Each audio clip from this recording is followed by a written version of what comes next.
We will study about the distillation of volatile oil and its detection by TLC. So the aim for the practical is to perform distillation of volatile oil and its detection by thin layer chromatography. So the requirements for the practical are Clevenger apparatus, round bottom flask, electric heating mantle, beaker, and the drug we have taken is our clove powder. So as clove consists of clove oil, so we have taken clove powder. So the procedure for the practical is 10 to 15 gram of clove powder is measured and it's added to the RBF.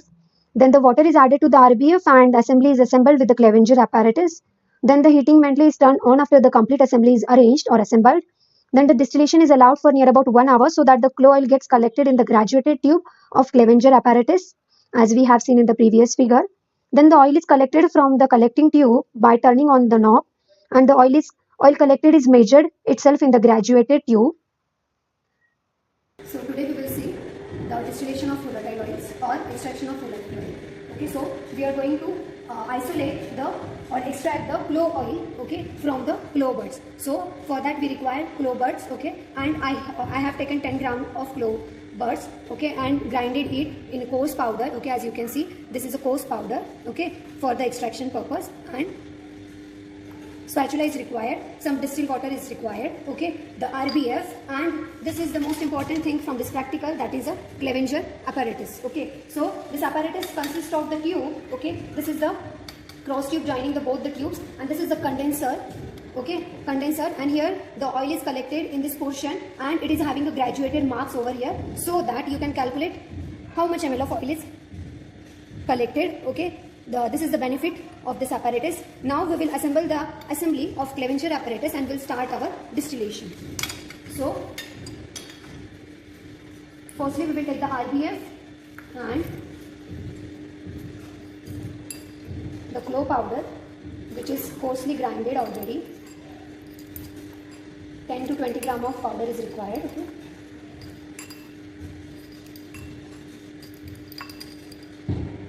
Okay, the coarse powder is taken in RBF. Now we will add some water to it so that the RBF should be filled more than half. The reason behind taking the coarse powder, not the fine powder, is that after boiling, the bumping takes place, and to avoid that bumping, we have taken the coarse powder, okay. 50% of the RBF is to be filled with water. Now you can see this. Clove powder is there, added with water. This method is also known as a hydrodistillation method, okay. And for hydrodistillation method, the Clevenger apparatus is used, okay. So we will place this in the heating mantle.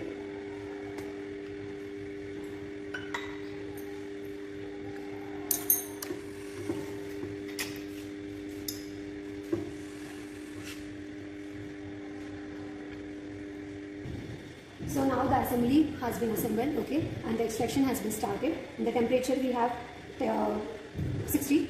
So now we will learn about this assembly, okay. So this is the RBF, which is containing clove powder and water as a solvent, okay, and this is the Clevenger apparatus, and the whole thing is also known as Clevenger apparatus, okay. This is the condenser which is attached to the Clevenger apparatus itself, okay, and this is the graduated tube so that the oil collected will be calculated in mLs, okay, how many ml of oil is collected, and this is the knob where the oil is to be collected from this, okay. You have to on this knob, and then the oil is collected from here in the vial, okay. So now here the boiling takes place. After boiling, the vapors will go upside, okay, and they will condense over here, and after condensation the oil droplets will fall down in this graduated tube and the oil will get collected over here. This is the simple principle or simple mechanism behind this apparatus, okay. And this apparatus is used for volatile oil isolation or volatile oil extraction, and this apparatus is also known as hydrodistillation apparatus, as the solvent which is used for isolation or extraction is water, okay. Now we will settle this assembly for near about 1 hour, and after 1 hour the oil will be collected in the graduated tube over here, and we will collect the oil in the vial.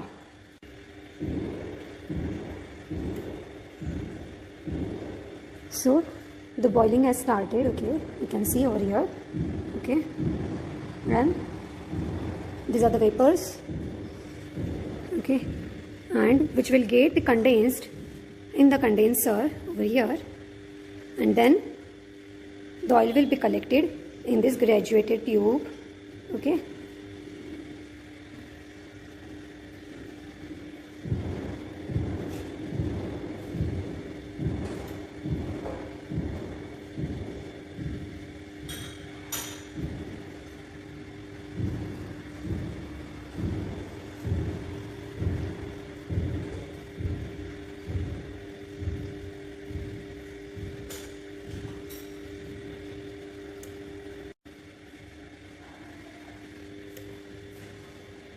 Here the oil has been collected. Okay, you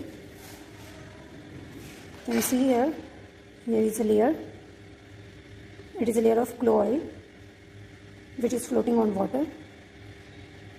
Drop by drop from the condenser, the oil is collected in the graduated tube.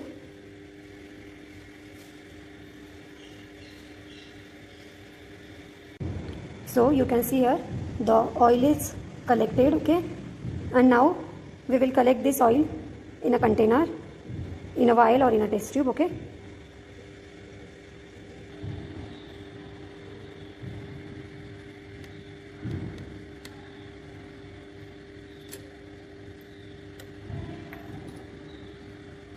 We will collect the water in the test tube. Okay.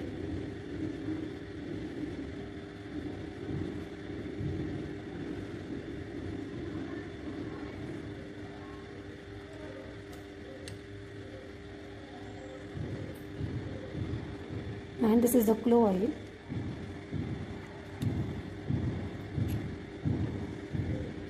So here we have collected the clove oil. So here are the calculations for the extracted volatile oil. The weight of the empty plate was measured previously, labeled as A, that was 29.57 gram. Then the petri plate with drug was weighed, that was 29.79 gram, and the weight of the drug was calculated by subtracting A from B. Then the value came 0.22 gram. So the extracted volatile oil was found to be 0.22 gram. Then the percentage yield was calculated for the volatile oil is isolated. So 15 gram of clove powder was taken, which gives 0.22 gram of oil. Then 100 gram of clove powder will give X gram of oil. So by cross multiplication, 1.4% of oil has been extracted from the clove powder. Now we will see about the estimation of this isolated clove oil by thin layer chromatography. Now today we will see how to prepare a TLC plate, okay, for thin layer chromatography. So the requirement for the same are, we will require an empty beaker, okay, then beaker containing distilled water, then silica gel G, which is used for thin layer chromatography. Okay, it is with the binder as it is specified over the container. Okay, for column chromatography the silica gel is completely different, and for thin layer chromatography the gel is different. So this is required. Then we will require some glass slides, that is TLC plate, a spatula, glass rod and a tissue paper. Okay, so firstly we have to clean and dry the glass slides, which I have already done. Okay, then we will place the slide over the tissue paper, and now we will see how to make a slurry. For slurry we will take silica in a beaker. Okay,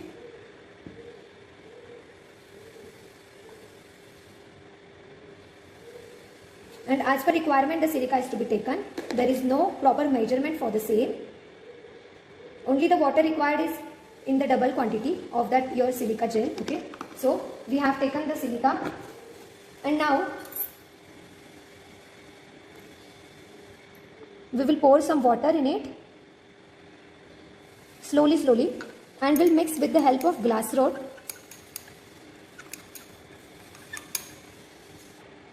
Okay, so the slurry is prepared. Okay, but it is little bit of thick, so we will pour 1 to 2 drops of water in it again, and the consistency of the silica gel should be pourable. Okay, so it will flow over the plate very easily and will get adhere with the plate. So now you can see the slurry is made, which is of pourable consistency. To check, you can hold a drop at the side of the beaker and see if it has a flowing consistency. So it is having a flowing consistency. Okay. Okay, now by pouring technique we will pour this silica over the plate. Okay, so for this, slightly pour your silica gel over the plate and spread over the plate. Okay,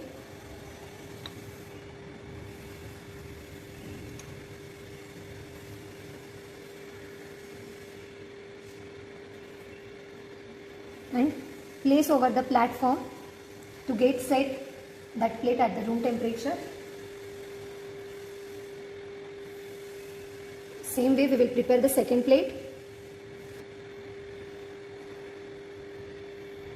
And now we will wait for some time so that the plate will get dry at the room temperature, and then we will allow this plate to get activate in the oven. So for that we have to set oven at 110 degrees Celsius, and as the temperature gets set, then at that time we will put this plate into the oven and will activate those plate for 30 minutes at 110 degrees Celsius. So now you can see the oven has set to 110 degrees Celsius. Okay, so now we will insert the plates in the oven. Okay. Okay, so now we will insert these plates in the oven.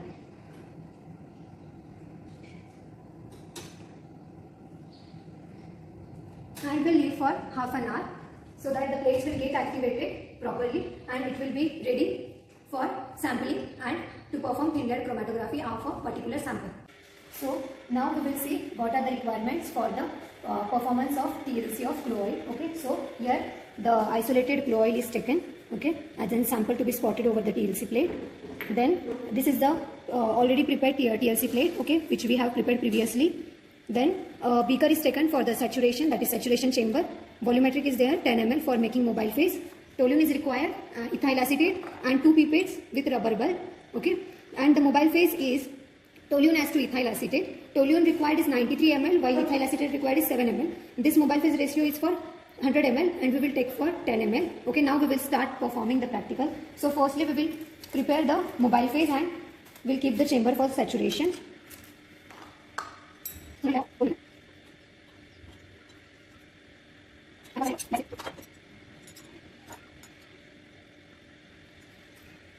Now we will mix the mobile phase very properly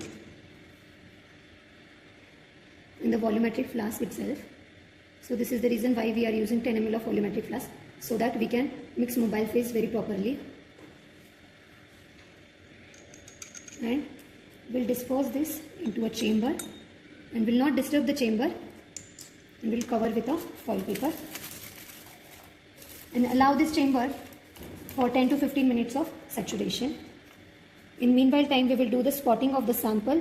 So here are the capillaries are being prepared already. Here is our sample and we will spot over the TLC plate from 1 centimeter distance from the below.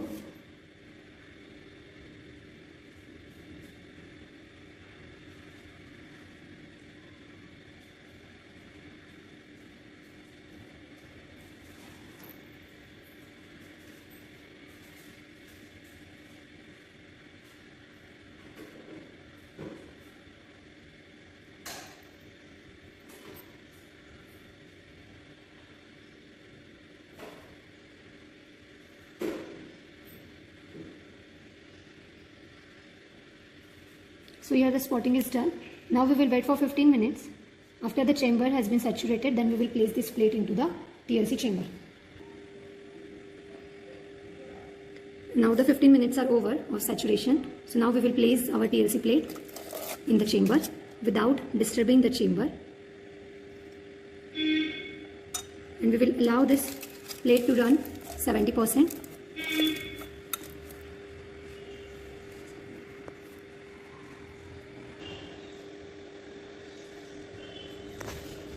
Now you can see that the mobile phase is running by a capillary action. Okay. So now the plate has been removed as it has run 80%. Okay. So we have removed the plate from the TLC chamber. And you can see here the spotting was done and the spots are run up till here. And this is our solvent front. Now we will measure the RF value of the samples which we have spotted on the plate. So this is the UV cabinet, okay, in which we will see our plate, TLC plate, which we have performed for clove, extracted clove. So here are the knobs, okay. This is for 254 nanometer, that is short UV. This is 365, that is long UV, and this is the visible light, okay. And this is the UV cabinet. So I have placed the plate into the UV cabinet. This is my plate. And now we will see how the plate appears.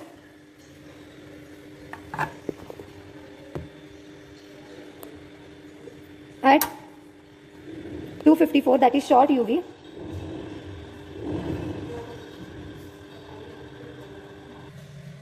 So this is how the plate looks at 254. The two yellow spots are seen. At long UV, that is 365 nanometer. Spots at the top are seen, okay. And in visible light,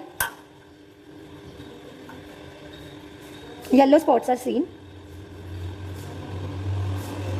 So this is the UV cabinet which is used for detection of spots, okay. So we have seen our close spots are seen at short wavelength as well as long wavelength, short UV and long UV, 254 and 365. Now we will calculate the retention factor for the same. For 15 minutes. So this is the thin layer chromatography plate, that is TLC plate. The samples are spotted. Then when they are developed in the developing chamber, they run at a sufficient height. Then the solvent front was calculated. So this is the spotting of the solute, that is sample to be identified. This is the sample run. This is the solvent front. So this is the distance from spotting to the solvent front, that is denoted as A. And this is the distance from sample to the run sample, that is denoted as B. So the retention factor is equal to distance traveled by solute, that is B, divided by distance traveled by solvent, that is A. So the calculations for the retention factor are: the solvent front was calculated, that was 5.4. Sample spot was spotted at the distance of 1.4, and the retention factor was found to be, by applying the formula, it was found to be 0.25.